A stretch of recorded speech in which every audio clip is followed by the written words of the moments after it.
Slowly regaining consciousness, I found myself in a room flooded with blinding light. I felt people around me, their hands pulling and tugging at my body. Oddly enough, I didn't experience physical pain, only an aggravated mental state. An obsessive question arose. Am I really dead? Was this the feeling of death? The tubes and wires intertwined with every inch of my body reminded me of the medically induced coma I'd been in for 3 long days. Gradually, I found the strength to open my eyes, and there they were, my beloved family surrounding the bed. Helen, my wife, stood loyally to my right, and my 5 children formed a protective barrier around me. At that moment, my memory failed me, and I remembered almost nothing about the events that led me to the hospital bed. When I looked into the eyes of my beloved wife, she uttered words full of care and love. "My dear, this time you scared us very much, but don't worry, everything will be fine now." Perplexed, I turned to Helen and asked, "What happened?" She explained that one of the stents installed during my triple bypass surgery had failed. More precisely, it was the same graft that required the installation of a stent a month later. Unfortunately, it turned out to be too weak, collapsing around the stent and blocking blood flow. Fragments of memory surfaced in a sudden rush. I remembered the previous year, when an annual examination revealed blockages in my heart area, forcing the doctor to urgently prescribe triple bypass surgery. I had undergone open heart surgery, which is extremely difficult. During the operation, blood vessels were taken from other areas of my body to replace damaged or blocked ones. Unfortunately, about a month after the operation, additional studies showed that one of the transplants didn't take root as successfully as the other 2. To strengthen it, a stent was installed. Up to this point, we thought everything was going well. Due to these complications, I had to take a break from work for almost 6 months. All this time, I diligently followed the doctor's orders, strictly adhering to a healthy diet, regularly exercising, going to the gym, and carefully monitoring what I ate. Helen, my loving wife, was by my side and supported me wholeheartedly. She joined my physical exercises and began to follow the same eating habits. As a result, in just 6 months, I lost an amazing 40 kilograms. At the same time, Helen managed to lose 20 kilograms and tone up her once not too strong 49-year-old figure. On our wedding day, she had looked as radiant as ever, with a flawless complexion and a toned figure devoid of excess fat. Let me tell you about our journey together. I first met Helen as a student when she was a young 18-year-old freshman and I was a 20-year-old student. We didn't immediately become exclusive partners, but every week our connection grew stronger. The following year, we rented an apartment and decided to live together. As I was nearing graduation, Helen moved on to her 3rd year of college. Having convinced my parents that getting an MBA degree was extremely important for securing a promising job, they readily agreed. This choice provided Helen and me with the opportunity to live together until she received her diploma, coinciding with the completion of my master's degree. On a wonderful June day after the graduation ceremony, Helen and I tied the knot, marking the beginning of our seemingly flawless union. Our joint actions were dictated not so much by common interests as by a sincere desire to always be close to each other. I have always believed in the power of love, and it was love that brought us together. In 7 years, 5 beautiful children appeared in our lives. After the birth of our last blessing, I decided to undergo a small surgical operation to prevent any further additions to our family. Our devotion to each other and the children was unwavering, and we began to live a truly family-oriented lifestyle. With 3 girls and 2 boys, we tirelessly sought to maintain financial stability. We were determined not to get into debt, so we worked diligently to make ends meet. Our days were filled with constant movement, one of us constantly taking the children to various activities, whether karate, judo, ballet, piano, baseball, football, or other pursuits. We supported them in every possible way. Not all of our children were inclined towards sports, which is perfectly normal. We supported their diverse interests and hobbies, giving them the opportunity to discover their individual talents. Despite financial difficulties, I received great satisfaction and many valuable life lessons. Time flew by imperceptibly, and before we knew it, our children went to college one by one, followed by their weddings. Helen and I took responsibility for their college loans and wedding expenses, wanting to give them the best possible start in life without a debt burden. Despite saving for these needs, we felt financially strained, realizing we would be in debt for another 10 years. But we didn't lose optimism because Helen and I were still relatively young, with enough time ahead to continue working and saving for retirement. We never regretted the money invested in our children's education and marriages. Every penny was well spent, even if it meant sacrificing luxury vacations in the Caribbean and Europe. I never regretted the financial commitments we made to ensure a promising future for our children. After my father retired, I took responsibility for his thriving insurance business located in Plano, Texas. The company had 3 brokers and 2 office employees, so we were constantly busy. Helen, on the other hand, waited patiently for our youngest child to go to school before starting her career at a pharmaceutical company in Dallas. As an extroverted sales representative, she was responsible for promoting new drugs and distributing samples to medical offices in the region. Her charming personality was perfect for this job. In addition, Helen's attractive appearance, with a height of 180 centimeters, contributed to her success. Before our fitness journey together, Helen weighed about 100 kilograms, which in my opinion quite suited her. But thanks to a purposeful diet and exercise, she managed to reach her college weight. Throughout our relationship, our personal life always brought satisfaction and joy. Together we explored all possible paths and remained receptive to each other's new views. The idea of retreating from our connection never crossed our minds, and we didn't even bring up the subject. Personally, there isn't a drop of jealousy in me, and in some cases, I graciously allowed others to share a dance with Helen. But she always kept the boundaries of what was allowed, making sure these people didn't overstep. Although we don't really like dancing, we sometimes attend Christmas parties or other work-related events. While Helen remained unchanged in her personality, my own transformation was evident over the years, as my hair quickly turned gray and my weight increased. I have to admit that I didn't pay enough attention to my physical condition, but thanks to dedicated exercise and diet, I successfully transformed my body.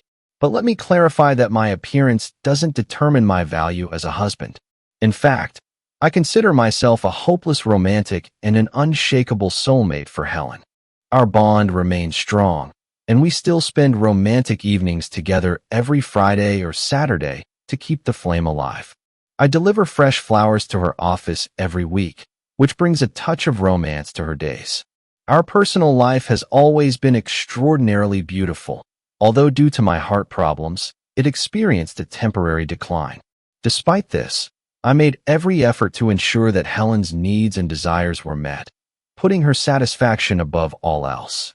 Helen and I dedicated ourselves to maintaining a strong and fulfilling marriage, and I believe we succeeded.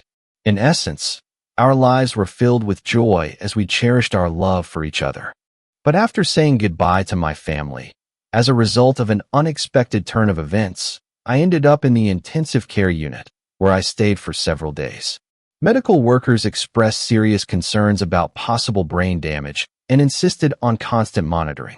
Although I didn't understand the relationship between brain damage and the heart, my weak condition didn't allow me to doubt or challenge their decision. In the late afternoon, my family returned and blessed me with their presence, spending several hours with me. During this time, Helen looked at me with eyes full of care and tenderness. Looking into her eyes, I felt a deep sadness settle within her. Trying to comfort her, I assured her that I would be fine and she had no reason for such worries. But she remained silent, apparently overwhelmed by emotions. The next morning, a police officer unexpectedly came to see me. Confused, I asked if I had inadvertently violated any law. In response, he looked at me and laughed. "No, you haven't broken any laws," he reassured me. "In fact, I was the first to react after you turned on the alarm. Your quick actions played a significant role in saving your life. I will forever remain in debt to you." I modestly waved away his gratitude, explaining my actions as simply doing my duty. "It's just part of my job," I replied modestly. But deep down, I felt a sense of relief that I had been nearby and arrived at the scene so quickly. Due to the limitations of my memory, could you tell me in detail about the events that took place? I can share the information that I remember, but there may be gaps that you will have to fill in. At about 2 o'clock in the morning last Friday, I received a signal that an alarm went off in your house. Without delay, I immediately arrived at the scene and waited for reinforcements, suspecting a possible intrusion that caused the alarm.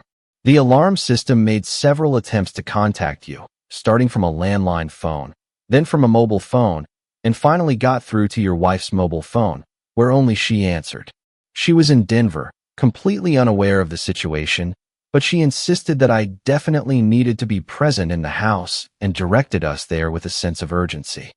I began to inspect the premises, hoping to find any signs of forced entry. Despite a thorough search, there was no material evidence of a break-in. Having made up my mind, I began to look through the windows with a flashlight, desperately looking for answers. Eventually, in the back of the house, I saw a terrifying sight, you lying motionless on the kitchen floor. Reacting quickly, I had no choice but to break down the door by force to get to you. A cursory examination led me to the conclusion that you may have had a heart attack. Without hesitation, I immediately contacted the rescue service and started performing artificial respiration. A fire brigade quickly arrived at the scene, which included trained paramedics. Accordingly, I entrusted them with further treatment. After that, an ambulance arrived promptly, which urgently took you to the hospital for medical care. I immediately informed my office of the need to break into the back door to get into your house. Since your wife was in Denver and you were hospitalized, I needed to stay in the house until the door was properly secured to ensure safety. A carpenter was called who fixed plywood on the door. Also, I contacted the security company to disable the alarm system before I left. I tried to clean up the kitchen. The doctors and the ambulance crew left the area in some confusion.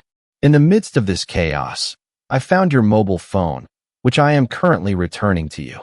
But that's where my knowledge ends. Here is all the information I have. The officer shared information that allowed me to fill in some gaps in the story. I remembered waking up with excruciating chest pains. Trying to ease the discomfort, I got up to get a glass of water and take an aspirin. Unfortunately, I only managed to reach the refrigerator before collapsing.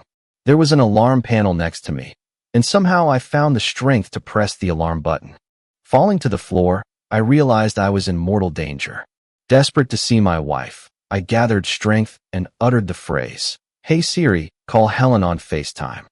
A few moments later, a naked Helen materialized on the screen, worried about what was happening. Unfortunately, the beeping of the alarm didn't allow me to hear her or answer. It was clear that she was sleeping in her usual undressed state, but I was shocked by the presence of an unfamiliar hand resting on her shoulder.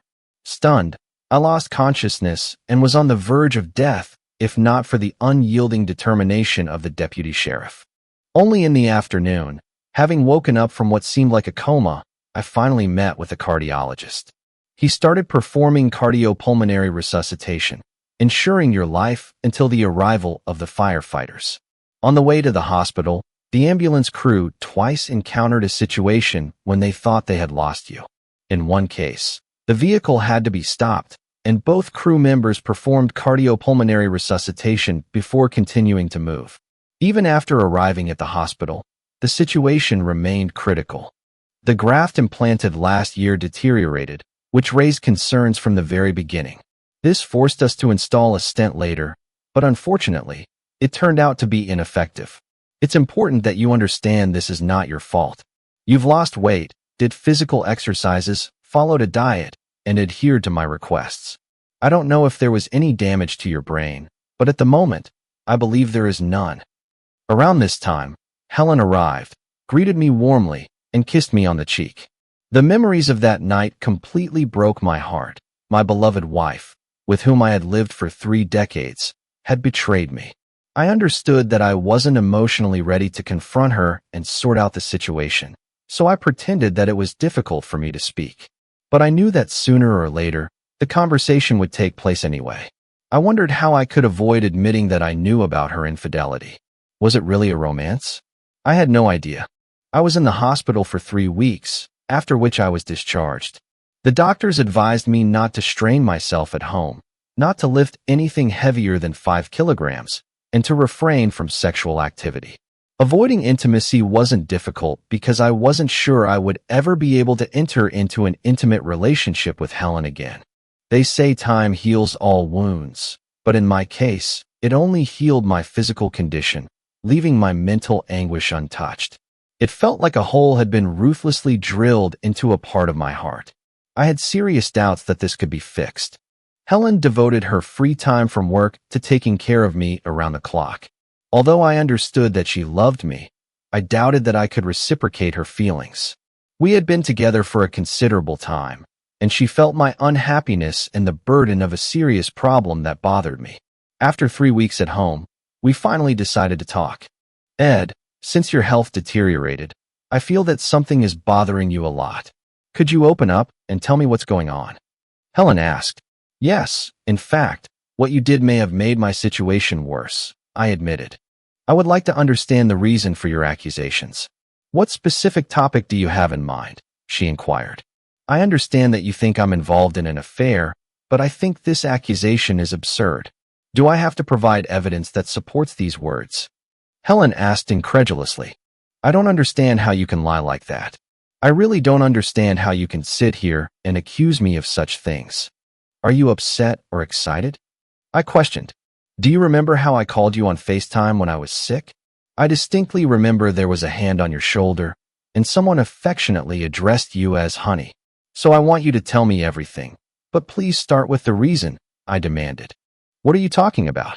I know you've had, and probably still have, an affair. This is just ridiculous. How can you blame me for this? Can I show you proof? Helen retorted. Are you that stupid?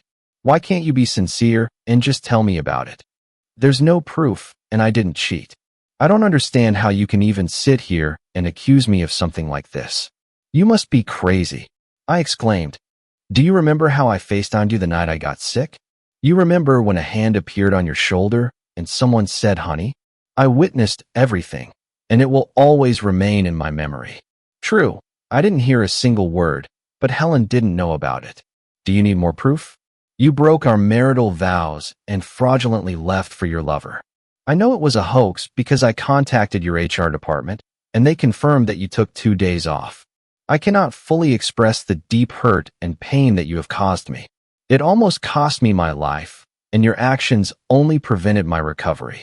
Now, can you understand why I've been distant and cold for the last 4 weeks? I want to hear the whole story, starting from the beginning. If you decide not to answer, then please pack your things and leave, I declared. It's very difficult for me. Are you absolutely sure that you want me to tell you everything? Helen hesitated. I already warned you that if you decide not to answer, then you will have to leave. I refuse to sit here and endure your lying words, I insisted. Well, I'll tell you the details, although I wish I hadn't done it. But I asked you to refrain from threats until I tell you everything, and if you insist that I leave, then I will do so, Helen conceded. Unable to tear my gaze away, I continued to stare at her anxiously, waiting for her to continue. Let's go back 4 months to our company's Christmas party. Remember when you warned me about that guy who was too touchy when we were dancing? I was furious and felt the urge to get into an altercation with him. But please tell me you didn't have an affair with him, Helen began. I assure you there was no romance between us. It's just that David, who as it turned out is my immediate boss, has been making unwanted advances toward me since he started working in Dallas last fall. I have always coped with his courtship without any problems. I want to clarify that I have never been, and am not going to engage in, extramarital affairs, she clarified. I'm a little confused. Did you recently go to Denver with him and stay in the same room for 2 days and nights? Can you clarify if it was just a friendly trip or if something more intimate happened between you? I probed. Ed, I have to admit that we really had intimate contact. Unfortunately, I deeply regret every moment of that weekend. He seems to be young and in great physical shape compared to us. 3 months ago, during my annual assessment, David found out that I've been working at the same job for almost 15 years. He asked if I planned to continue working in this position until retirement. I expressed my dissatisfaction with the constant traveling in Dallas because the traffic situation seems to be getting worse. During the conversation, he asked why I did not seek a promotion. I told him that I really applied for his place, but in the end, they chose someone from the office in Atlanta. To my surprise, he told me that his candidacy was being considered for promotion, which would free up his current position. Expressing my interest in career growth, he asked me how much I strive to achieve this goal. Curious, I asked what he meant. Then he made an inappropriate offer, saying that he wanted to have an intimate relationship with me in exchange for guaranteeing me a promotion, Helen revealed. I stood dazed when Helen confessed that she had been blackmailed and had willingly yielded to the demands of the blackmailer. Concerned, I pointed out the seriousness of the situation, stressing that blackmail could lead to serious trouble. But my wife brushed off my concerns, insisting that this was our business exclusively, not paying attention to the possible consequences. I stressed that I'm happily married and do not want to put my marriage in danger by engaging in illegal actions. In response, she assured me that it was just one weekend that would secure her promotion. Helen, why did you let yourself be deceived? I have been urging you to quit this job for many years. We can do without your income, especially considering that last year I was, and now I have taken, additional leave without pay. Although it will take us a little longer to pay off our debts, we will manage. While I admit we don't necessarily need the money, it helps us keep busy, especially considering the costs of college and our kids' weddings. The additional income played a crucial role in paying off their loans. In general, I like what I do, except for traveling to work and communicating with my boss. By the way, before you finished your story, did you end up getting a promotion? Unfortunately, it looks like I didn't get a promotion, so I remain in the same position. Helen replied that I felt anger growing in me as I listened to her words. So you're saying you spent the whole weekend cheating on me and didn't get a promotion in the end? Helen's frustration was obvious. She was shaking, and tears were streaming down her face. I would never have agreed if I had known that he would not fulfill his promise. And now, please continue your story. He continued to relentlessly pursue me at work despite my repeated refusals to communicate. I was adamant, not wanting to jeopardize my marriage. But his anger grew, and about 6 weeks ago, I finally gave in to his demands. We came up with a story about participating in a management conference in Denver and carefully planned the weekend. Our departure was scheduled for Thursday morning, and our return was scheduled for Saturday. He took care of everything. I remember well your initial reluctance to go, despite the fact that you constantly said that you were hoping for a promotion. It seems strange to me because for all the time you have been working at the company, you have never gone on a business trip with an overnight stay. But I was still intrigued. You kindly drove me to the airport, where I met David in the departure lounge. Our flight was pleasant, thanks to the fact that he booked seats in business class. But what happened behind closed doors was unexpected. David booked a single room with a double bed, and his desire for me became undeniable as soon as we entered the room. On Thursday afternoon, we went sightseeing and then enjoyed a nice dinner. After a short sleep, just when he started intimate activity, we were interrupted by an alarm signal. When I was lying down, your call had already sounded, but the sound of the alarm drowned out your voice. I was desperately hoping you hadn't noticed David's presence, but now I understand what you noticed. Your face turned pale, and by the continuing alarm, I realized that something was wrong. Without hesitation, I hurried to the airport and caught the earliest flight home. Well, did you like this meeting? Helen explained. Yes, David made me feel young and dazzling. I strongly regret my choice to feel young again because no woman wants to feel old. I am overwhelmed with remorse and the feeling that I was taken advantage of, and I want to sincerely apologize. Ed, I am very sorry that I betrayed our sacred wedding vows and the unique ties that bound us. It pains me to admit that I resorted to lies and deceived you, which was completely out of character for me during our marriage. I am overwhelmed with a sense of humiliation, Helen continued.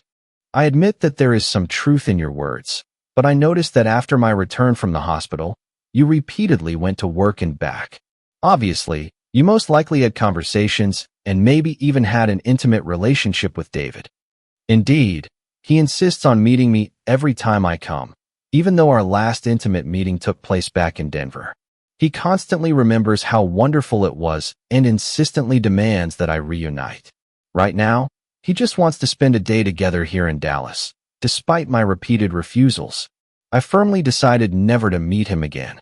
I assure you there is absolutely no chance of that. But how can I trust you? I clearly remember how in January last year, you changed your hair color and started updating your wardrobe with more provocative outfits. It seems obvious that your affair began shortly after the Christmas party. I think that I was not mistaken in my assumption, since she did not answer. Her silence confirmed my suspicions. It seems that this romance has been going on, and is most likely still going on. If you had come to me when everything was just beginning, we could have prevented everything that happened. I don't want you to go to work until we find a way out of this situation. I may need work-related information. By the way, can you access your company's website from home? I inquired. Yes, I can log in remotely. Ed, do you want me to leave? Is that what you want? Do you want me to be with David? Helen questioned. I have already expressed my position on this issue. I don't want to be with him. My desire is to be with you and work on our marriage if that's what you want. I'm ready to quit my job starting tomorrow. Please tell me what you want. Helen, I deeply sympathize with your situation. It seems like he was manipulating you, and I doubt he even wanted to help you get promoted. I hope he hasn't passed on any sexually transmitted diseases to you. I expressed my concern. Helen gasped, her eyes filled with tears again.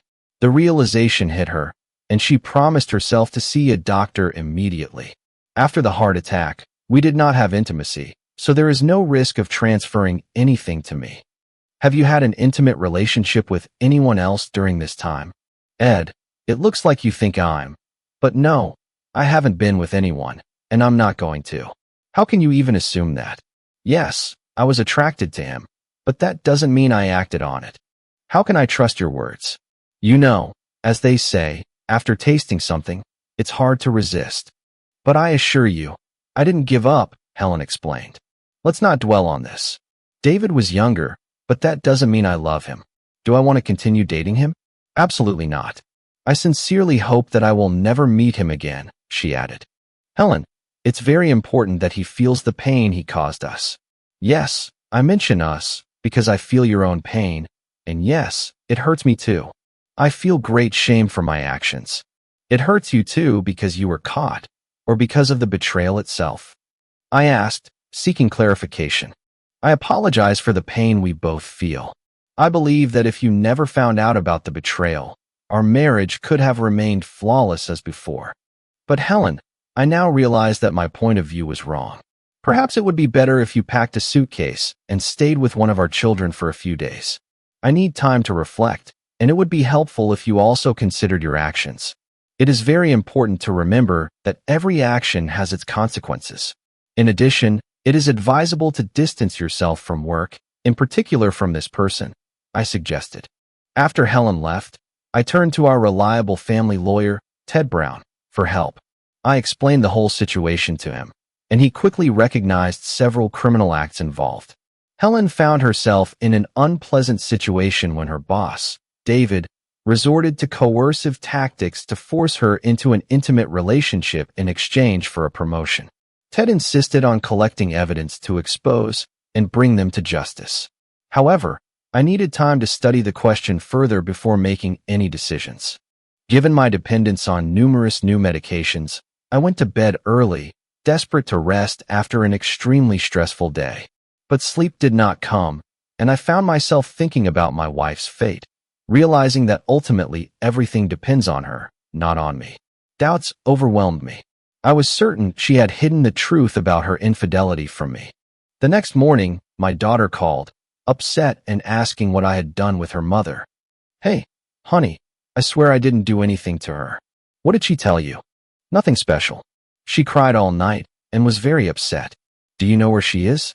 Mom said she left for work, even though I specifically asked her not to. Okay, let me know when she gets back. She said she was spending the night with a friend, so she took her suitcase. I have to go. We'll talk later. Goodbye, Dad. Bye, baby. Feeling the need to act, I decided to call Helen. Helen, how are you doing today? Well, not really. I just left Karen. I called my daughter and found out that you were going to work, but I have not decided on my place of residence. The thought of spending another night with Karen was unbearable, and I decided to go home. Doubtfully, I asked if she was sure of this, to which she replied in the affirmative, promising to make coffee. With that, she abruptly ended the conversation. My fear increased. I was afraid that she had reunited with her lover. In a panic, I immediately contacted my friend under the nickname Pi. "Hi, this is Ed," I said. "Do you have any news for me?" Pi informed me that they had been following my wife's movements and initially believed she was heading toward David Jenkins's apartment, but then they noticed a change in direction. "We have collected a significant amount of information about David Jenkins and are currently studying it to separate reliable details from unreliable ones. Today we will present you with a full report. Also, do you want us to continue monitoring your wife's activities? If so, we can do it within the next 4 or 5 days." While I was sitting in the kitchen, Helen came in, and I offered her a cup of coffee. She sincerely apologized for what she had said the day before, expressing concern about how it could negatively affect our marriage if the betrayal was revealed. She explained that it was not her intention to continue the relationship with David. After taking a sip of coffee, she continued talking. "I deeply apologize for my infidelity and for breaking our marriage vows. Our relationship was wonderful, and I sincerely hope that you will find the strength in your heart to forgive me. May I ask where you were going this morning?" "I was going to meet David and talk to him. I need to deal with his constant harassment. Besides, if it's any consolation, I wouldn't have an intimate relationship with him. You're probably wondering how I found out where he lives. Well, one day he asked for a ride home, but please believe me that I never went into his apartment. I want to assure you that I have never had an intimate relationship with him at his home. You never gave me a reason to be jealous, but when I found out that David was with you, I felt insecure." Helen came over to me, sat on my lap, and hugged me tightly. She whispered, "I need you to hug me." After a light lunch, we both went back to bed, tired from a restless night, and spent the afternoon falling asleep in each other's arms. I still didn't know which direction to go next, and Helen didn't make my decision any easier. Later in the evening, while we were watching TV, I turned off the sound and turned to her. During the conversation, I explained to her my intention to file a lawsuit against her company and David Jenkins. To my surprise, she seemed taken aback and tried to dissuade me from the trial. "Helen, I don't understand why you're opposing this and not supporting me. You've already said that you plan to quit your job and stop your involvement in Jenkins's affairs. Your reaction is not what I expected from you. All I want is for this situation to be resolved without harming anyone else or my company. You understand what extortion is, and it's pretty obvious that David used coercion to manipulate you. Do you really want to let him leave without consequences, giving him the opportunity to repeat his actions? Do you really think that I will sit idly by? He has tried to ruin our marriage, and now I'm going to completely ruin his life. I very much doubt that he will dare to repeat his actions." I turned off the TV and calmly said, "Wait, I'll be right back." Heading to my computer, I quickly printed out the documents sent by my trusted source. "Helen, I have to show you something." An email came to me. I carefully scrolled through each page until I found what I wanted. Look, David was forced to leave Atlanta because of an unresolved sexual harassment lawsuit that brought shame on the company, even though it wasn't proven. Moreover, during his student years, he was accused of committing a crime against sexual integrity, but no evidence was found to support these accusations. I'm wondering why you're standing up for him. It seems that you have feelings for him and want to preserve your intimate relationship."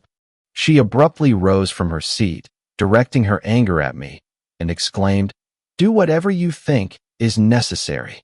With that, she ran off to the guest bedroom. It was obvious that she was furious and upset with my intention to go to court. I couldn't help but wonder why she was so insistent on supporting him. Maybe she had romantic feelings for him. Once again, I barely managed to find a quiet night's rest. Every time I believed that we were telling the truth and that we had a chance to fix our relationship, Helen stubbornly hindered my progress. The next morning, I was standing in the kitchen when she came in. "Good morning. Would you like some breakfast?" I suggested. "No, thank you. I'll be out for a couple of hours. I'll be back before noon. She replied without any affectionate gestures or declarations of love. I couldn't shake the certainty that she was communicating with her lover and most likely exchanging text messages with him throughout the evening. The emotional distance between us was increasing, and deep down, I felt that the hope of reconciliation was fading. Helen was gone for 2 hours, and just before she came back, I got a call. Ed, is your wife at a Starbucks on 3rd Street with Jenkins? They chatted over a cup of coffee for more than an hour, after which they said goodbye, and she even kissed him goodbye. These simple details were enough for me to make a decision. Around noon, Helen finally returned and found me in the kitchen, where she was treated to a cup of coffee. I couldn't resist asking her a question. Helen, didn't you have enough coffee at Starbucks? Did you really ask someone to follow me? No, my dear. One of my clients works there and witnessed how you met with Jenkins. Apparently, it was very good for you. Yes, I met him, as I said yesterday. I was looking for an opportunity to end the relationship. But I have to ask, is it customary for you to kiss someone when you want to end it? Helen, please pack your things and leave, as I'm tired of your lies and deception. You can go to Jenkins. I don't care, because our relationship has come to an end. I know you're still finding ways to see him and continue your romance. How can you admit to your long-term spouse that their marriage has turned into a facade and is now over? How can you let go of so many years of loving partnership? While she packed up and left the house, I stayed in the kitchen. After that, a private detective called me and confirmed that Helen was in her lover's apartment. Thanking him for the information provided, I asked him to send me an invoice since his services were no longer needed. The next day turned out to be incredibly hectic. I contacted my lawyer and informed him of my desire for Helen to be taken to court immediately, preferably at the place of residence of her lover. At the same time, I took the necessary steps to separate our bank accounts and cancel all joint credit cards in order to exclude her name from common ownership. At the same time, I decided to leave her mobile phone on my account, intending to keep her in touch for now. After thinking about it for a while, I decided to contact my lawyer friend Ted. On the same day, I gave him clear instructions to file lawsuits against the pharmaceutical company and David Jenkins. I wanted to hold the company accountable for allowing the management to use blackmail to force a subordinate employee into an unpleasant sexual situation, which eventually led to the dissolution of the marriage. As for Jenkins, he should have been prosecuted both for extortion from a subordinate employee and for his intimate harassment. Although I wanted to bring a case against him for ruining my own marriage, I recognized that Helen was no less responsible. Realizing that there was no evidence in the case, I understood that its continuation would unwittingly attract unwanted attention both to him and to the company with which he is associated. Fortunately, Ted diligently carried out the necessary preparations and prepared all the necessary documents. Before taking legal action against Jenkins or the pharmaceutical company, we needed to file an administrative application with the Federal Equal Opportunity Commission, commonly referred to as the EOC. This step was just a procedural requirement, but it is the initial step in solving any situation related to harassment. After Jenkins filed the application, Helen got in touch on the same day, showing immediate hostility. Ed, what made you do this? David's job is now under threat, and all chances of career advancement have been taken away from him. Helen, why do you even care what happens to him? You assured me that you left him. By the way, where do you live now? Karen mentioned that you weren't with her. Did you move in with Jenkins? I don't want to witness how he suffered, especially if it would damage his professional life. As for me, I live with a friend. For your information, I plan to completely destroy his career, just as he destroyed our marriage. So is your friend a man or a woman? It's amazing to hear such words from you. It's not like you at all. I've never seen my marriage break down like this before, and I think you played a significant role in this. Disappointed, I stopped talking. The next day, an off-duty sheriff's deputy found Helen in Jenkins's apartment and handed her the divorce papers. In the evening, she called again, this time in tears. Ed, how could you force me to file for divorce? I believed our marriage meant more to you than that, and I hoped we could save it. Our marriage was strong until you let that other man seduce you. For the past few months, I felt insignificant in your life. I had a feeling that something was wrong when you changed your hair color, but I trusted you so much that I didn't pry. It's anyone's guess how long Jenkins will keep you around, especially now that I know you've moved in with him. Have you forgotten that he is 15 years younger than you? You're just a temporary toy, and as soon as he gets tired of you, I'm sure he'll unceremoniously end it and leave. As for our financial issues, I confirm that we will share everything equally, including the debts of our children. Today I took the liberty to check the balance of the debt. The total amount of expenses is a little less than $400,000. That is, each of us has to pay about $200,000. I do not know how you are going to financially support your partner when he loses his job and at the same time pay off the loan, but this is solely your concern. You need to go to a lawyer, and I have to warn you that if you challenge the divorce, I will turn into an opponent that you will not recognize. I have videos that I can distribute to our friends. The next day, I officially resigned from my position in the insurance company. I deliberately chose unemployment to avoid any complications during the divorce process. Since it was a family business, I had the opportunity to go back there whenever I wanted, but due to illness, my working day in the last year was extremely limited, and the doctor advised me not to strain myself for the next 6 months. Helen's actions seemed incomprehensible to me. She expressed a desire to continue our marriage, but at the same time wanted to maintain a relationship with her lover. Ted called and informed me that the pharmaceutical company had finally responded to our lawsuit. They were caught off guard and suspended Jenkins from work while an internal investigation was conducted. Ted asked how many sexual harassment cases were necessary for his dismissal, since in his opinion, the Dallas office did not pay attention to the problems that led to his departure from the Atlanta office. Our efforts undoubtedly attracted their attention, and they expressed their willingness to settle the issues out of court. Concerned about preserving my privacy, I suggested that Ted postpone the discussion of the settlement agreement until the end of the divorce process, since I was not going to share the details with Helen. Helen tried to contact me by phone, but I chose to reject her calls, which apparently angered her as she persistently tried to call me several times during the day. I continued to reject her phone calls, realizing that she was beginning to experience pain and that it would only get worse. The next day, Helen came to the house looking for a conversation. "Ed, I need to talk to you, but you're not answering my calls," she begged. "Please don't do that." I sighed and replied, "Helen, I don't think I've made myself clear enough, and to be honest, I'm tired of repeating myself. I will not tolerate being made a fool of. You cheated on me more than once, and not just for the weekend, for many months. You have been trying to fraudulently get out of a situation that has caused me immeasurable pain. Unfortunately, due to health reasons, I am currently unable to cope with all this load. Apparently, you have neglected honesty and the priority of our well-being, as promised in our wedding vows. In this regard, I have decided to cut you out of my life. Since Christmas, you've been constantly lying to me and entering into a secret relationship with your boss. It is likely that your actions will lead to his, and possibly to your, dismissal from the company. Unfortunately, you completely ruined my life.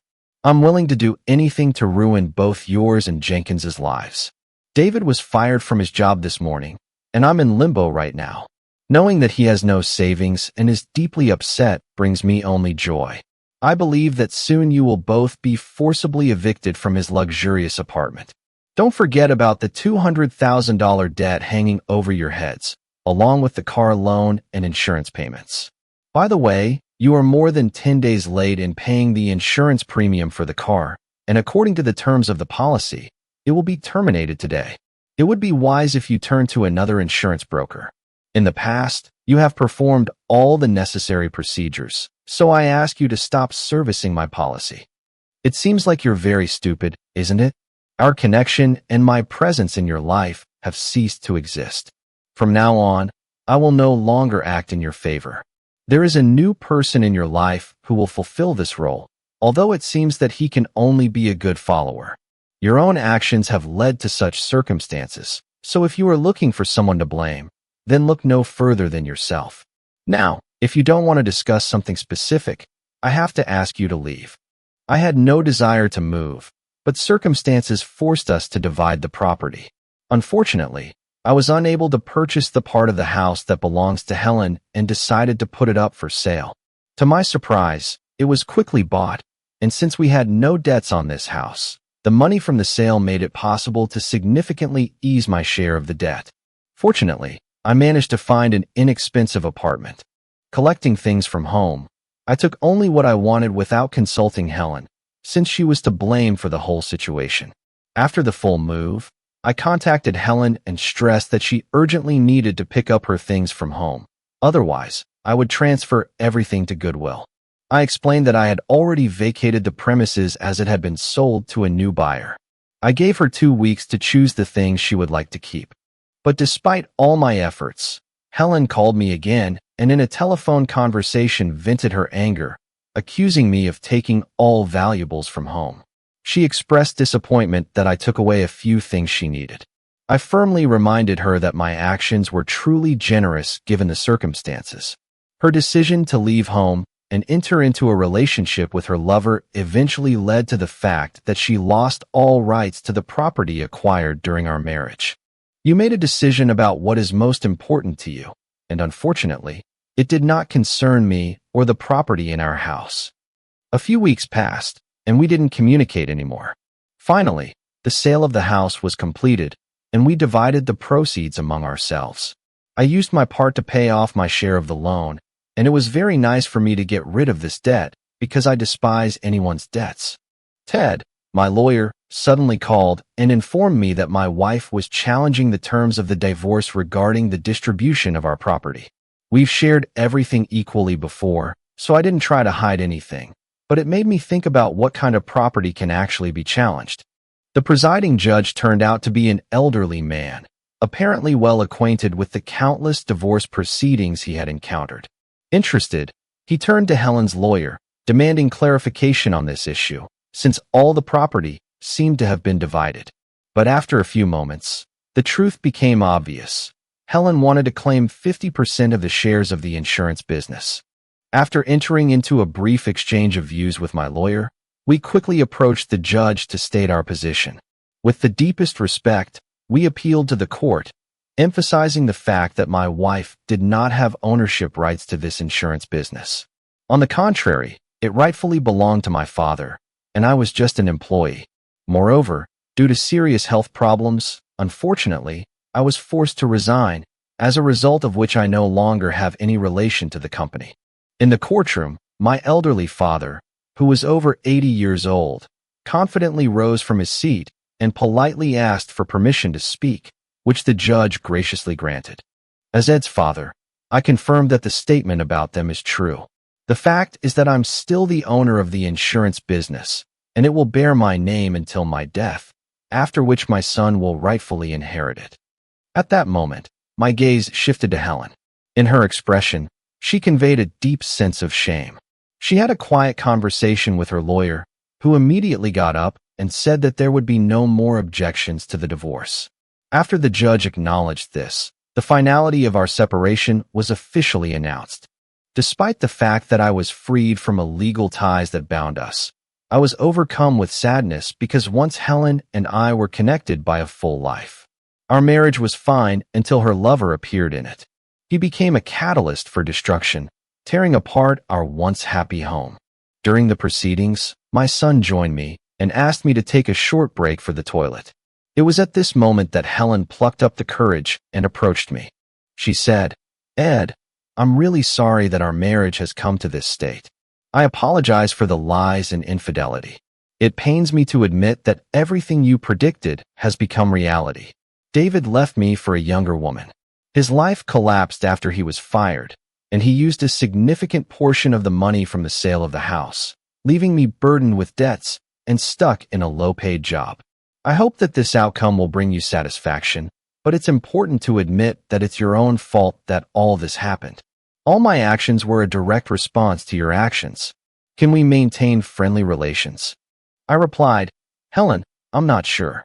Maybe in the future, but at the moment, I don't believe it's possible. You have caused me so much pain, and every time I see you, I feel only heartache and suffering. Maybe in time I'll be able to forget about it, but not yet. This is my current mood. We had a strong bond that lasted for many years, but I made a difficult decision to leave and start a new path. Eventually, the pharmaceutical company reached an out-of-court settlement, as a result of which my fortune significantly increased by $500,000.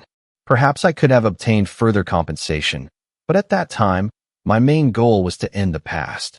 The monetary aspect was insignificant compared to the search for justice. Unfortunately, Helen was never able to find a job that would match the previous profitable one and remained burdened with debts. Her life turned into a constant series of problems and difficulties despite the constant support and help of my children. Forgiving her turned out to be a difficult task. According to them, she rarely went on dates and looked older than her years. Although I sympathized with her, she had brought this fate upon herself, and it was time for her to take responsibility for her actions. Jenkins faced numerous difficulties in his life, especially when it came to finding a job. Every time he applied for a job, his past mistakes that haunted him surfaced.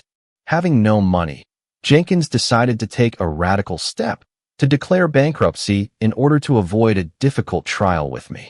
As a result, his car was confiscated, and he was forced to settle for a job at Lowe's, living in a cramped apartment. The lavish lifestyle he used to lead has disappeared indefinitely. As for me, it took me another 4 months to successfully complete rehabilitation, after which I gradually returned to the insurance industry, first working part-time and then switching to full-time. In an effort to ease the burden of taxes, my father began to transfer 10% of shares to me annually. Although I went on dates periodically, I never managed to meet the perfect woman because I inexplicably measured each of them with the memories of Helen, my former partner. But then, at Christmas in the house of one of my children, I saw her, a beautiful woman whom I instantly fell in love with. And now we are happily married. Story 2. David Jenkins had been suffering and feeling distrustful for several hours. A mysterious email had destroyed his world, informing him that his beloved wife, Lauren, was spotted last week in a motel room and is currently having dinner with the same man. David's shock was indescribable. Their love was deep, and this revelation left him completely confused. Their feelings for each other seemed unshakable. He recently turned 30 years old. He couldn't help but pay attention to this letter and its hidden meanings. Therefore, when he returned home that day, a feeling of anxiety gripped him like never before. Arriving at the house around 6 p.m., he noticed Lauren's parked car, which indicated her arrival. He saw that she was standing at the sink in a work suit, busy washing vegetables when he entered the kitchen. He was greeted with a hesitant greeting. He put his briefcase on the floor. "Hello, dear. How was your day?" Lauren quickly wiped her hands with a towel, turned around, and kissed him on the cheek. David couldn't help but be amazed at how carefree she looked despite having spent the whole day with another man. Everything was great, but there is bad news about the project we were working on. It looks like I'm going to have to go to Greensboro on Friday, so I won't be back until 8 o'clock at night, depending on how the meetings go, and then I'll go home, Lauren explained. David was familiar with Lauren's work schedule and knew that she could be as free as possible on Wednesday and Friday afternoons. In order to verify the accusations contained in the email, his idea was to make it easier for Lauren on the upcoming Friday. Statements that he had problems with the project, a meeting, and a business trip were fiction. Instead, he decided to take the day off on Friday himself and use that time to do some necessary work, as well as follow up on the motel where Lauren and her lover were staying. "Hey, at least you don't have to stay overnight. We can still spend the weekend together," Lauren offered, her tone sounding very convincing. David thought for a moment, realizing how caring Lauren was despite his unexpected business trip. "You know what? Since I don't know when you're coming back, could you call me when you leave Greensboro? I'll try to cook dinner," she offered. Yesterday, he would not have paid attention to such a caring gesture from Lauren. Now, he doubted that she had asked him to give her a 2-hour period of time to hide any evidence of her infidelity. "Of course, I will call you as soon as I have a clear understanding of when I can leave Greensboro, and at the same time, I will tell you the estimated time of my return on the road," David assured her. "Okay," she replied. The purpose of Friday now was to make it easier for Lauren to cheat with her lover again, assuming that it really was her at the motel. And if this letter turns out to be true, David wanted Lauren to think she didn't have to worry about him catching her. David, I'm going to cook dinner and then take a quick shower. Can you keep an eye on the frying pan? She asked as she picked up her purse and headed upstairs. Don't worry, honey. I'll look after it, David replied, although it seemed strange to him. She usually leaves her purse downstairs, he thought to himself, wondering why she went to the shower right now, since this was not a common practice for her. She usually did not take a shower immediately after arriving home. Therefore, when he was sorting out the mail and cooking vegetables, he was seized with a feeling of anxiety. Was this unexpected trip to the shower somehow connected with the contents of the letter he had received earlier? David sighed, thinking to himself, my life is a mess. Just one anonymous letter, and now I'm already questioning all the moments of my once happy marriage. Throughout dinner, it was noticeable that David was in thought. Is there something else bothering you, dear? You look unusually quiet and detached. Do you have any problems apart from the project we discussed? Lauren asked, noticing David's brief and abrupt answers to previous questions. No, I guess I'm just tired and very immersed in preparing for our trip to Greensboro on Friday, David replied, realizing that he needed to maintain the appearance of normal behavior so as not to arouse Lauren's suspicions. David felt it was a bit funny. What is considered normal these days? Maybe my wife is having an affair, or I will become the object of someone's stupid jokes, or in the worst case, I will inadvertently become the victim of an error in the email address. What if the sender confused a completely different woman with my wife? Such a life becomes unbearable. Yesterday, I was satisfied and confident in my happiness, and today I am in complete uncertainty. After cleaning himself up after dinner, he sat down to watch TV, trying to distract himself. David and Lauren discussed their weekend plans before getting ready for bed. David noted that he needed to get some sleep as he had to get up early for work to prepare for the upcoming trip. The thought of what might happen if Lauren started getting intimate tonight made David's stomach ache. Trying to make sense of all this, he felt completely lost, as if he was trying to grab the tail of a flying donkey in the dark. Lauren got into bed before David, eagerly wrapping her arms around him. In a playful tone, she suggested, "Can I take you away from work for at least half an hour, my love?" David's thoughts raced faster as he realized that more and more pressure was being put on him. Oh no, he mused softly. How much more can I take before I lose control of myself? Staying true to his original plan, he patiently replied, "As much as I would like to, my dear, I'm afraid that neither today nor tomorrow will I be able to be of use to you. This project has completely absorbed me." Saying these words, he once again could not comprehend how much his life had changed in the minute it took him to read and understand that simple letter that he received just 10 hours ago. "It's all right, my love. I understand everything. I just thought that if you don't mind, I could give you a much-needed rest." Lauren hugged David tightly, kissed him gently on the back of the head, wished him good night, and turned away. David felt a sense of relief mixed with confusion when she said the words. Despair overwhelmed him as he thought, "It's just my damn luck." Trying to avoid further questioning and judgmental looks, David got out of bed and left for work before Lauren woke up. It dawned on David that he had misjudged the situation. The events of the past evening were reminiscent of the insidiousness of Edgar Allan Poe's infamous story, The Telltale Heart. Realizing this, he decided to avoid another evening of intimacy with Lauren. "Hi, baby. I just wanted to let you know that I will be working late today to prepare for the upcoming trip and tomorrow's meetings. You don't have to worry about dinner for me. I'll grab something myself. I'll try to catch you before going to bed." This text from David sounded in her voicemail, left around noon. However, Thursday turned out to be far from productive in terms of preparing for business meetings. Being a born and professional planner and organizer, David could not get rid of the need to put things in order. Although he had no concrete proof of her infidelity, he felt obliged to put everything in order. He relentlessly contacted numerous lawyers until he finally found one to meet with the next day, and at the same time, combed the internet for possible recording devices. Having made the decision to purchase, he began to look for the nearest stores in the city offering similar devices. Eventually, He came across a store that caught his attention and mentally noted that he would definitely visit it before going home. Despite David's indisputable competence in his current job, his thoughts and emotions were clearly elsewhere. Arriving from work a little late, he headed to a store specializing in listening equipment.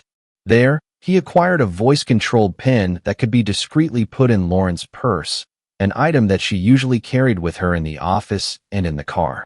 Lauren was delighted to meet David when he arrived home around 9 o'clock in the evening, glad that he had finally returned. "Hello, dear. How is the work on the project and the upcoming trip going?" she asked. David, trying to create the appearance of preparing for the upcoming trip. "What is it?" she asked, noticing David's brief and abrupt answers to her previous questions. "I think everything is going well. We have allocated additional resources to address these new challenges, so I hope that by Friday, everything will be resolved for better or worse." David wondered, realizing all the risks associated with this, no matter whether they are beneficial or harmful. Did she share the same feelings now? Fortunately, Thursday evening went according to the same plan as the previous one. Lauren, to her credit, looked completely unperturbed and, in David's opinion, behaved with him the same way as before. However, in comparison with him, David was in complete disarray. On Friday, David got up early again at dawn.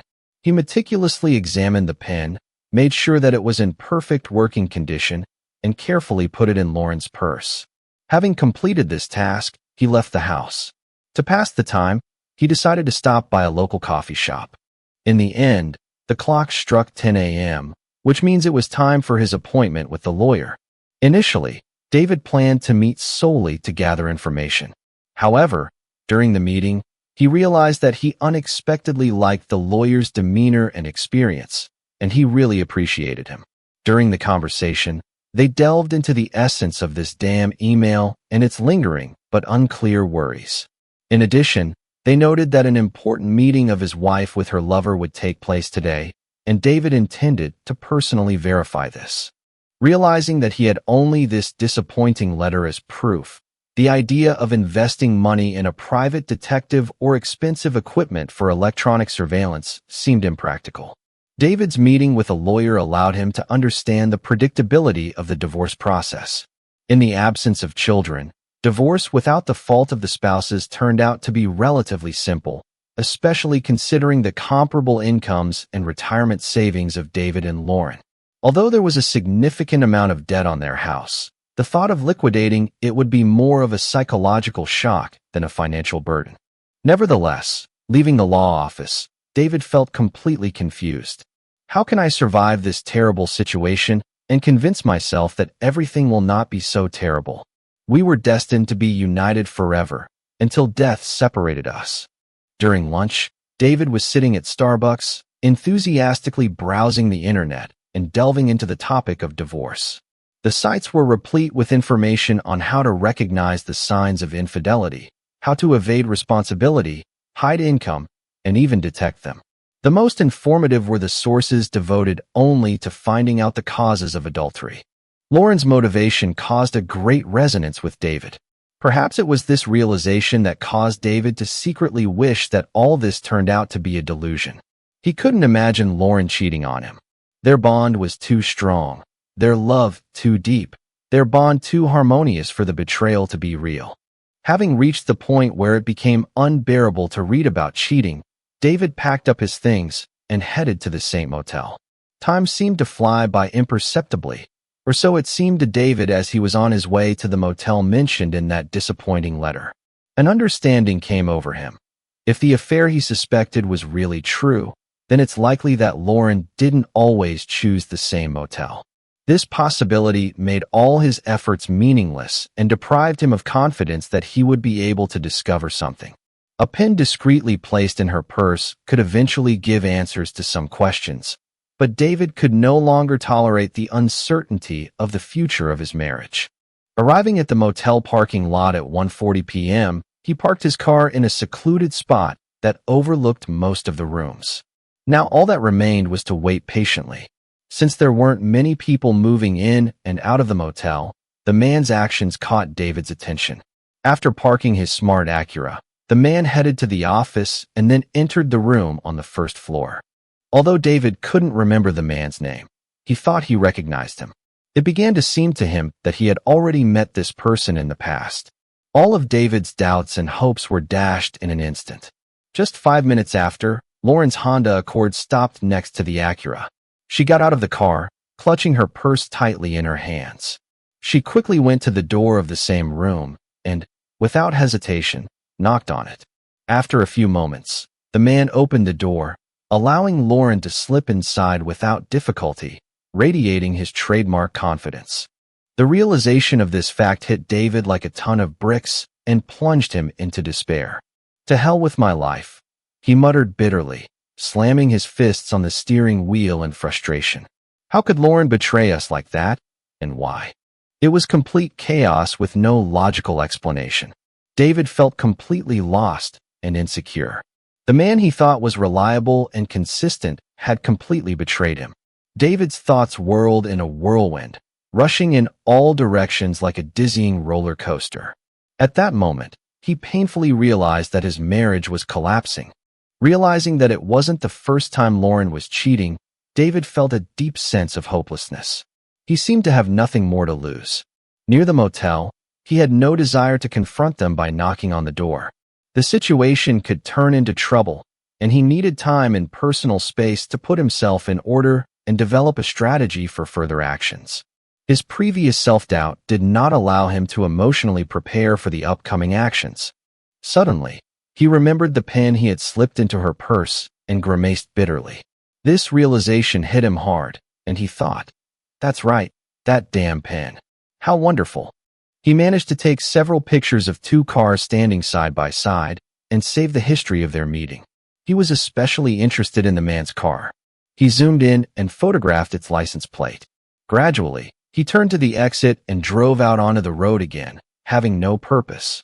As a result of aimless driving, he found himself dangerously close to a red traffic light, narrowly avoiding a collision that plunged him into shock. He was looking for something that could calm him down and went to a local PB where, over a glass of refreshing beer, he was able to take a break and think about all his thoughts. At first, it seemed to him that he had moved from a simple premonition to a complete understanding, but he soon realized how little he knew about the current situation. The identity of this man remained a mystery, as well as the duration and motives of his wife's infidelity. In his opinion, he and Lauren were in an exclusive relationship for more than 7 years, which ended in an engagement and subsequent marriage. Despite the fact that he had proof, he had no confidence that Lauren would tell him the whole truth. Despite the fact that listening to the recording would not make him feel the best, he had to listen to this recording before he told Lauren that he knew about her affair. He understood that being around Lauren when she was in the mood for intimacy later, after his proposed business trip, would be problematic. All week, he tried to distance himself from her, using a business trip as an excuse. However, now that the trip was no longer a valid reason, refusing to be intimate with Lauren would only attract attention. This made him think about what was best to do. "I need this pen urgently. After that, I'm going to leave this place and spend a few days thinking about my current situation," David mentally noted. After the rough plan was drawn up, an insidious idea came to David's head. "She expected me to arrive later than usual tonight. In order not to upset either her or her lover, I have to call and tell her that I'm almost home."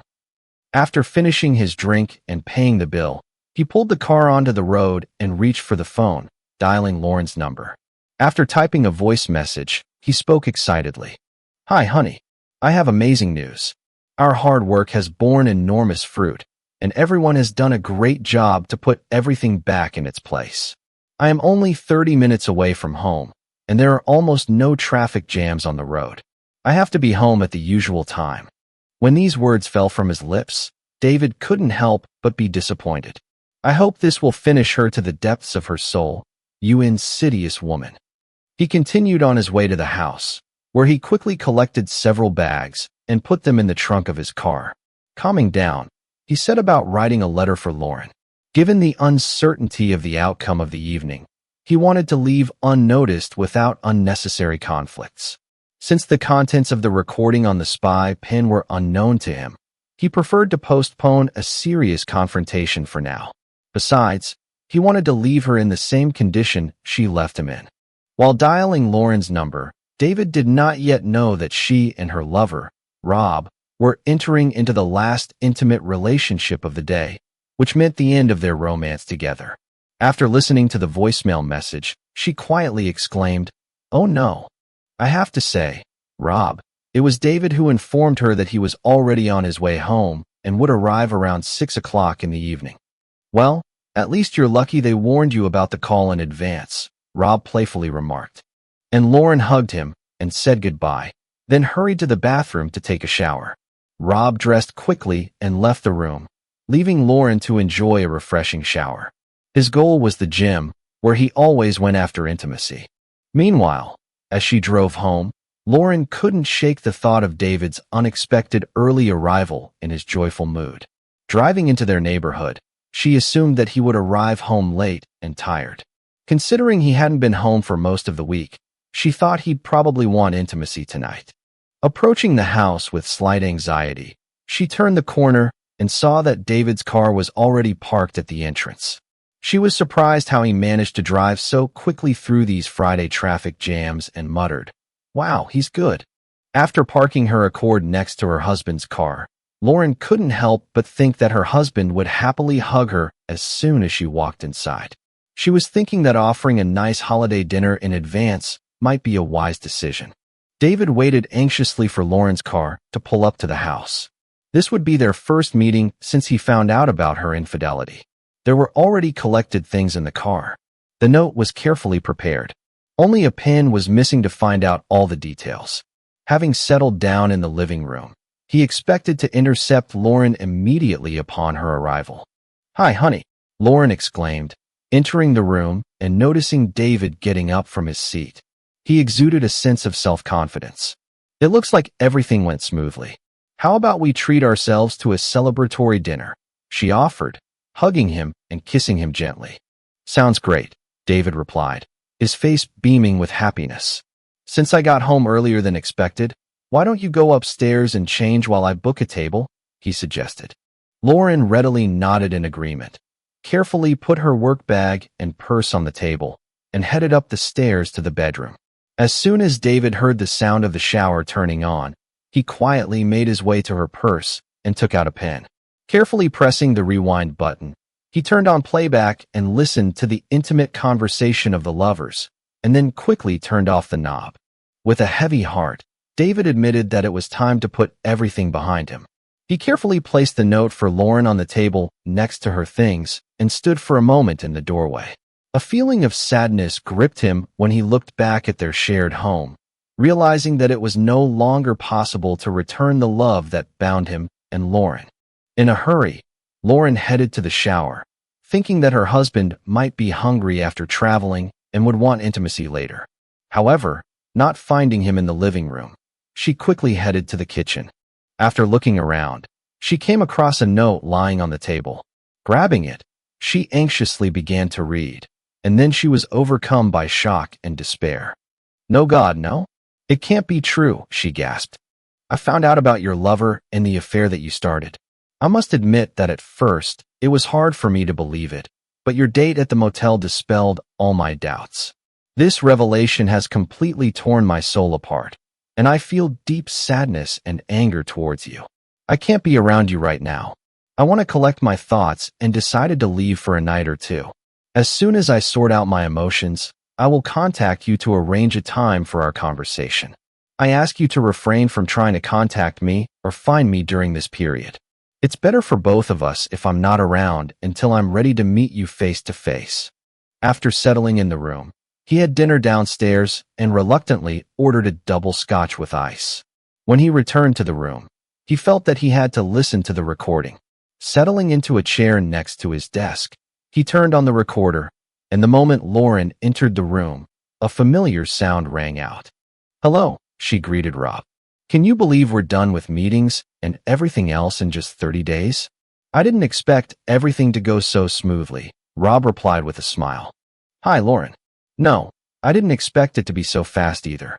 We spent a lot of time on planning and preparation, and it turned out to be more than the time we spent on execution.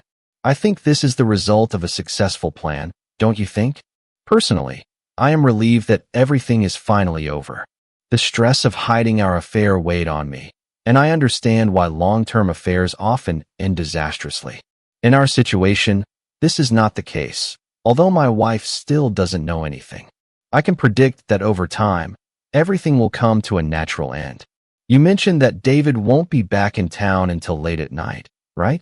I thought it would be nice to have a drink today to celebrate our success and conclude, so to speak, with an unforgettable finale. Rob, it was pretty frustrating.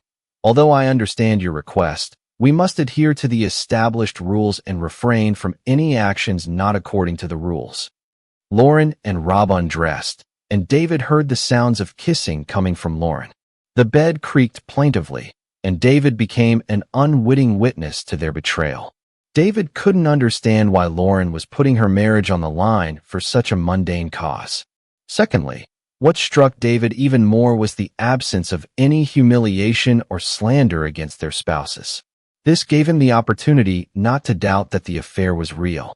Despite the fact that they had already had 5 dates, Friday night turned out to be restless for David and Lauren. Sleep did not come. After a while, David finally came to terms with the fact that further listening to the recording would not do any good. Wanting to make the most of the weekend, he decided to write to Lauren. He sent a message in which he planned to come to her house at 11 o'clock in the morning.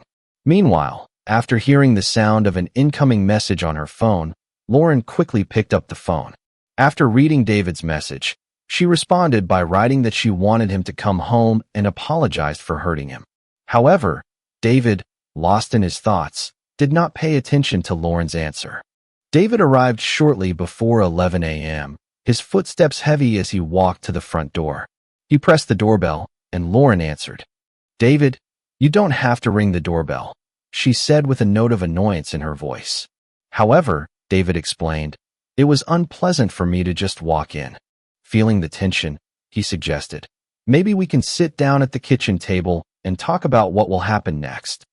But Lauren couldn't hide her disappointment with David's cold and businesslike behavior, and she was uncomfortable with the way this conversation unfolded.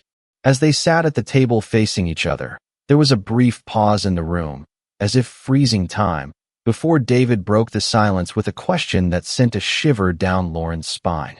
"Can you deny that I found out about your relationship with Rob?" Tears welled up in Lauren's eyes as she pondered David's question, marveling at his unwavering determination and directness. She believed that this conversation should have been aimed at helping David understand that her actions had not changed her love for him, and that her affair with Rob was just a way to prove that her colleagues at work were wrong. "David, it's important for you to understand the whole picture." Although David was aware of the chance meetings, he was unaware of the important conversations that took place between Lauren and her work colleagues, which eventually led to the creation of Rob and Lauren's plan, which was supposed to refute the opinion of their friends. Before we start looking into this case, it's important for you to know that Rob and I took up this venture only to prove that it's possible to have an affair without arousing anyone's suspicions. At the same time, a few months ago, a topic arose among my work colleagues to talk about how affairs are revealed and what destructive shocks they cause in marriage. The discussion led to a clear division into 2 opposing points of view. On the one hand, there were those who believed that any affair that went beyond sex for one night would inevitably be revealed, and vice versa. Those who argued that in order to hide a lot of cases, one-night stands, it is necessary to carefully think through a plan and, of course, go for deception. Rob and I joined the second side and started discussing the precautions that would be needed. Wait a minute.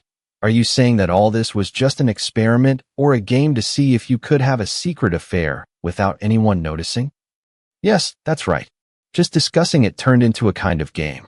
The ideas that we initially mulled over during several lunch meetings grew and developed, and eventually led to the fact that we sketched out a plan in great detail. We made sure that we could successfully complete it, but there was one catch. Our success depended on keeping our achievements a complete secret. In short, we decided to put our plan to the test. Knowing full well that Rob values his wife as much as I value you. Our little game, if you will, had nothing to do with our relationship. It was purely physical. We agreed on 2 conditions of the experiment. It had to last at least 30 days, and we had to meet at least 5 times. But David, understand that our connection was purely physical. There was no love between us. We both loved our spouses very much. We made sure that everything we did together did not go beyond the limits set by us with our partners and did not violate our obligations to our spouses. David exclaimed, "Once I had a faithful wife, but now it is no longer so. I understand that now you know the truth, but if you didn't know, you would believe that I would remain faithful. For me, these meetings meant nothing more than a physical connection, and throughout this month, whenever you wanted intimacy after Rob and I were together, I never refused you." Great, Lauren. A small setback, but with no real consequences. And now I should just feel happy. David said, "I understand that you were in pain, and this terrible discovery made you feel terrible. I sincerely apologize for the pain I caused you, but I hope that telling you about the details will help to dispel all your doubts about my love for you and get rid of doubts about my feelings for Rob. He's just a work colleague of mine with whom I had a physical connection, but it was devoid of any emotionality. This mistake only happened because we both made a terrible decision. Rob and I were careful and believed that our actions would remain unnoticed, never thinking that it could damage our marriage," Lawrence said. "Okay, then let's get right to the point. It's a pretty long story, but in the end, it boils down to the fact that you've been unfaithful to me for a whole month. You entered into an intimate relationship with another man, completely disregarding our marriage vows, and wanted to hide this relationship from me until the end of our relationship. Now, let's get to my main question. I assume that you are not refuting any of the disgusting details that I have discovered regarding your connection with Rob," said David. Lauren was slightly depressed in response to the incessant assault of her excuses. Although she acknowledged that the facts remained unchanged, she believed that the underlying reasons should matter. These meetings were purely physical, devoid of any genuine attraction between them. There was not the slightest desire between them. Their only goal was to demonstrate their ability to hide infidelity. An intimate relationship had no meaning for them and brought no value. David was in a state of internal conflict, vacillating between the thought that Lauren had recently made a questionable decision and the possibility that she had always held unusual views. "Apparently, there really was no passion between you," David said.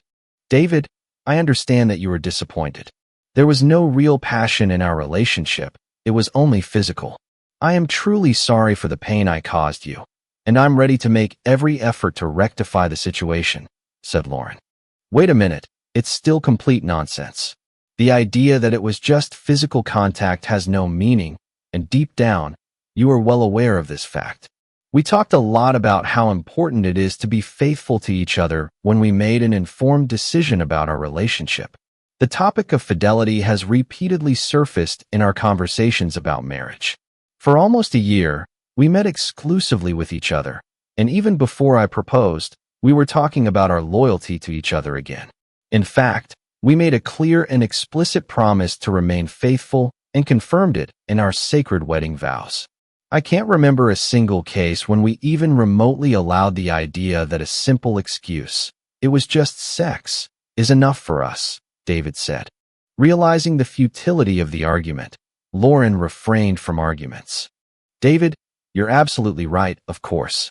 We had a serious conversation about loyalty, but I want to say that we share the same basic values, especially our deep love for each other.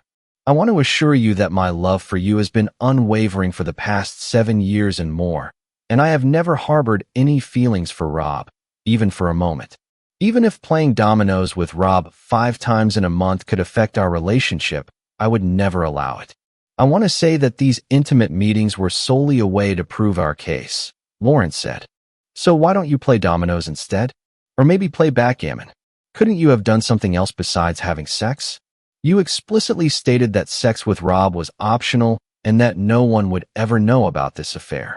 So in order to demonstrate your ability to have an affair, you could do something else in the hotel room that would create the appearance and essence of an affair. Mission accomplished, right?" Having sex wasn't the only way to prove your ability to have an affair, David said.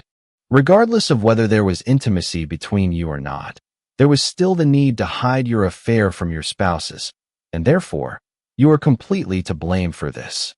Lauren tilted her head to the side, thinking about David's question, and quickly found herself sinking into deep thought. She was trying to think of some other excuse to respond to his statement. In view of the fact that no one would ever know about it, it didn't matter at all whether Rob and I had an intimate relationship or not. In order to successfully win our secret bet, we only needed to realize our romance by hiding it with the help of secret meetings and hotels. Therefore, the question arises, why did she finally decide to have sexual intercourse? I'm not sure, David. The idea of a secret had never occurred to me before we developed a secret romance plan to see if we could pull it off. In the end, we decided to test our plan in practice, intending to bring it to an end, Lauren explained. Throughout the day, you constantly used the word just to downplay the seriousness of your actions. It's like you casually say just for a second or just a little bit, when, in fact, your act is very destructive.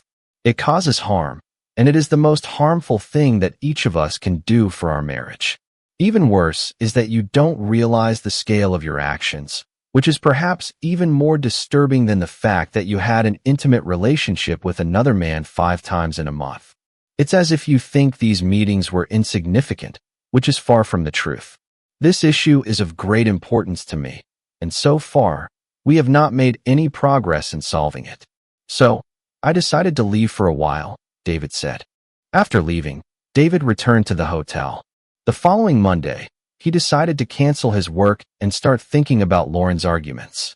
He was puzzled by the fact that she valued her loyalty so little that she was ready to give it up for the sake of winning a meaningless argument with colleagues who did not understand anything about the situation.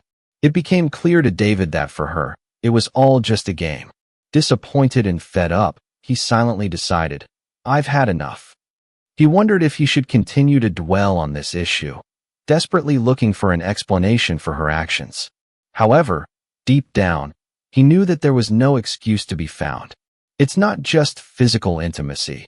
It's a betrayal of her promise to be faithful to him. Those sacred vows that she made, promising to keep them all her life until death do them part. What really struck David was that despite the seriousness of his final choice, he felt strangely calm. Moreover, he felt a sense of relief that he hadn't felt since the moment he received that damned letter. Despite her initial disappointment, Lauren did not lose hope and readily agreed to David's proposal for a new meeting the next day. Curiously sorting through a stack of papers, Lauren asked, "What is it?" With a note of skepticism, David replied, "It looks like it's just cheating."